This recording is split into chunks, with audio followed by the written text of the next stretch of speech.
It's time to learn about Onigumo. Onigumo. Even though I guess we already have, but I guess we get a smidge more context Yeah, about him.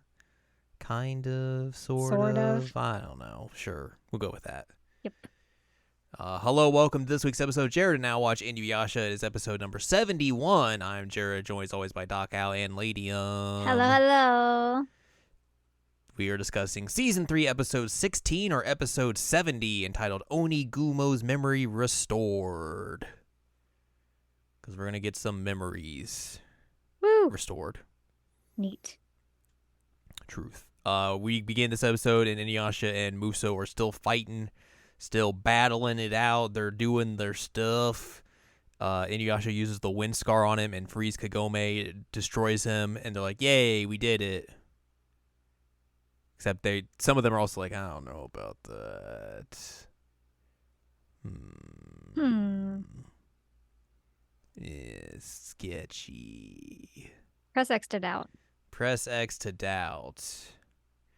We cut over to Kikyo. She's taking care of some soldiers at a temple, and she comes across Muso's apprentice who, saw his master get his face stolen and everything, and he's very upset. He's fine. She's like, oh, that's real messed up. I bet that's a Naraku dude. And hey, Naraku's watching Kikyo in the mirror and is like, yes. So I could never kill her before because I had Onigumo's heart. Yes.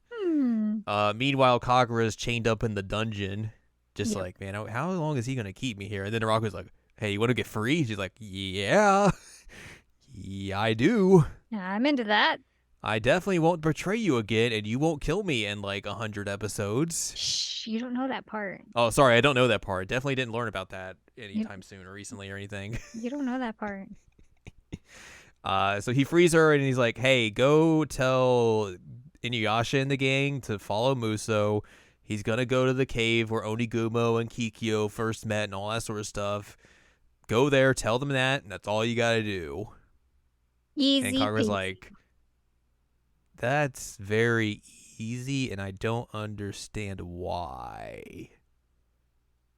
Weird. Anyways, Muso's regenerating his body. He's back. He's naked again. He's back. He's like, what? Inuyasha, what a weirdo. Turned into like What's up with weird that guy? hand croissants. Yeah. And it's like, bloop. The gang's like, hey, Kagome, you should probably go home because we don't know what Naraku's up to, and this guy seems real sketchy. So you should probably just go home and like we'll deal with this. There's a samurai dude walking around, and then Muso just appears out of a bush and is like, greetings, I like your armor. And then he just takes that dude's armor and he just wears it now. That's it.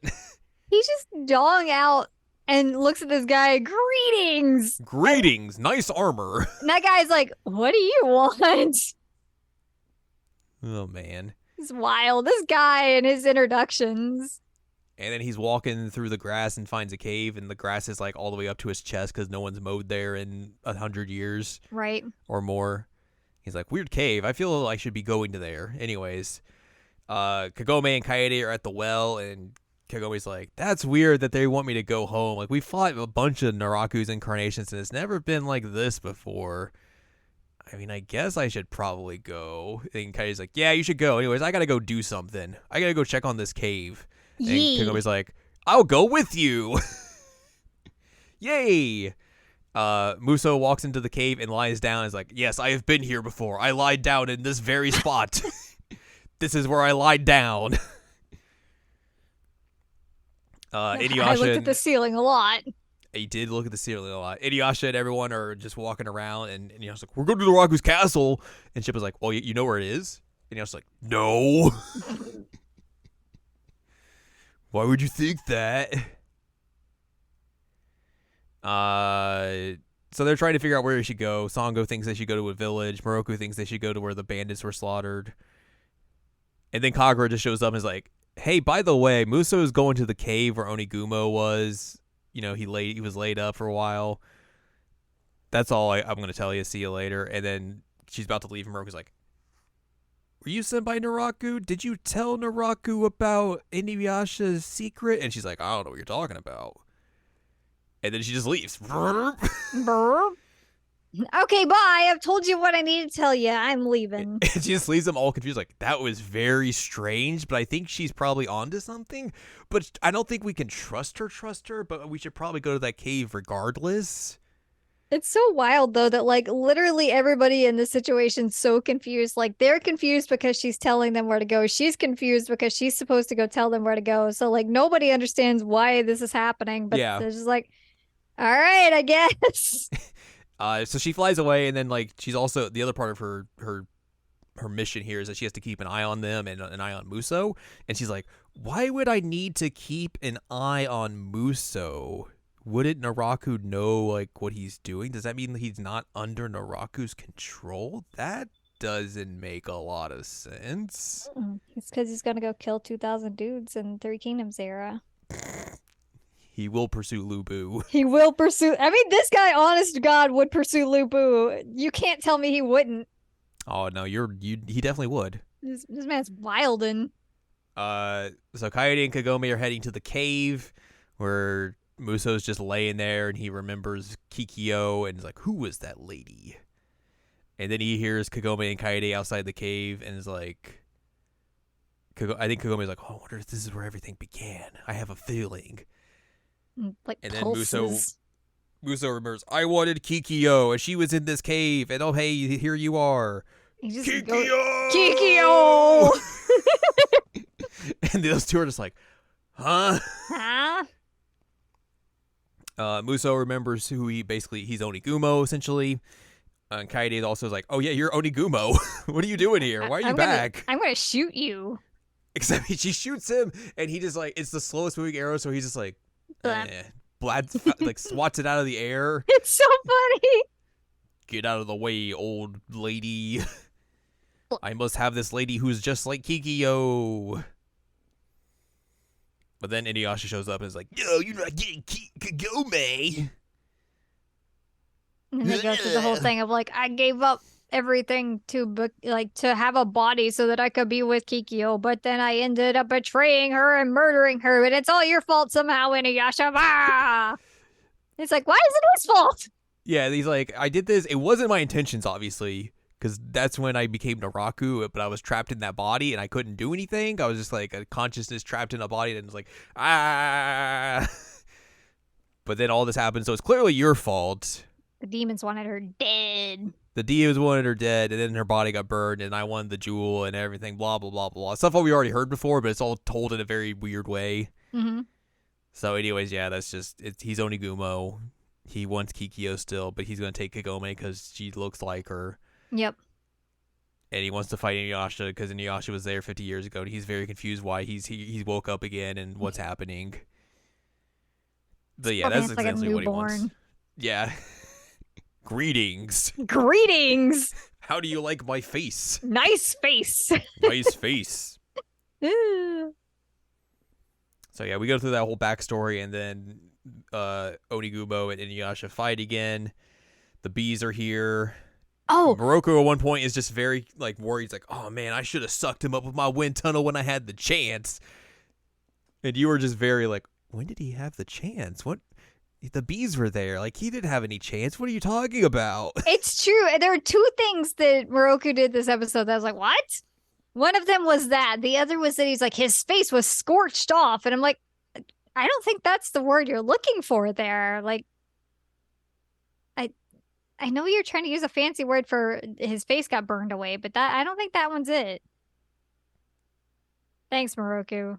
Thanks, Moroku. But yeah, they're like, that's why he needed a face, was because he had no face. Ah! But yeah, Moroku's like, I should have sucked that guy. Oh, sorry. Hold on. I should. Go on. I should have used the wind tunnel on that guy. That's the wording I was looking for. Oh, man. Sorry, go ahead. So yeah, that's what's happening, and then he grows like two tentacle arms. Is like, stabby, stabby, stabby. we go back to that temple Kikyo's working at, and then Naraku's like, "Hey, how's it going? What up? I want to come see you in person. I need to test this new power out on you. Hey, remember how I couldn't kill you before? Well, now I can choke you. Grrr, look at me. I can put a hand on you. Oh no, my arm went all big and then turned normal again. That's weird. I gotta go. See you later." It's not because I'm afraid of you or anything. It's just you're lucky. Don't worry about it. See you later. He's like, something of Kikyo's Onigumo like- still exists in me. Yeah. Kikyo's just left like, huh? The heck was that about? That was weird. And then we go back to Inuyasha and Onigumo fighting. They're just doing their thing. He's trying to destroy him with the wind scar over and over, but he just keeps regenerating, so he can't do anything. And then Onigumo's just like, I'm going to turn to a scorpion. And then right at the end of the episode, we see he's about to stab Inuyasha with his scorpion tail, and there's already a big red target on Inuyasha's belly. And then, oh man, he gets stabbed right through the belly. Who could have seen this coming? I was like, there's a blood spot already there where he's going to get stabbed. That's odd. Oh well, and that's how you end the episode, is we get impaled by a scorpion. Neat. Well, that's what happens when the winds of change come about.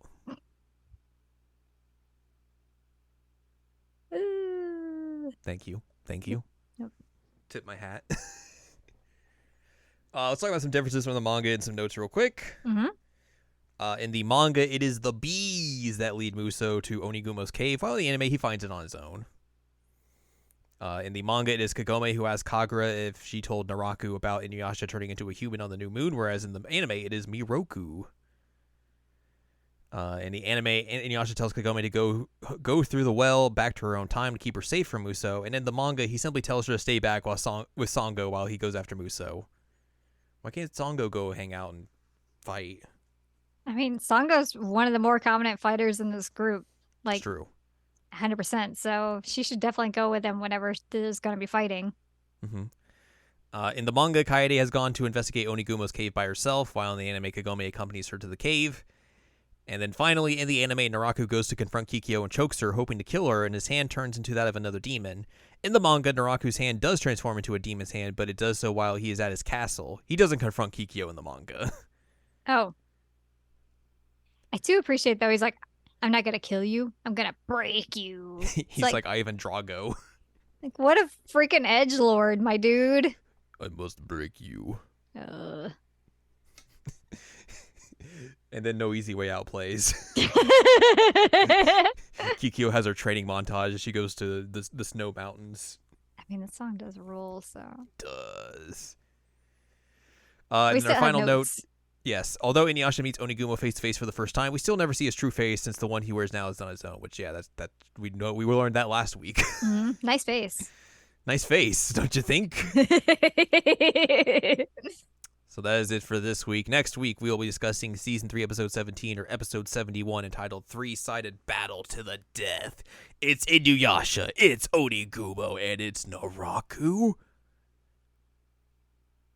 squaring off in a three-way dance to the death. Oh, So we'll see how that all transpires next week. But for now, if you'd like more from us, head on over to seasonalanimecheckup.com or sac.cool. It's where you can find past episodes of this podcast and other podcasts like Seasonal Anime Checkup OVA. And also find columns and reviews on the site as well. If you'd like more from Anladium, go to anladium.com. She's got columns and reviews. You can follow us on Twitter and TikTok at Anime Checkup. You can buy our books, One Shiny Moment, A Critical Analysis of the Love Life Sunshine, and Hot Tubs and Pac-Man on Amazon.com. So join us next week as we figure out who's going to win this three-way fight. I have a feeling I know who wins.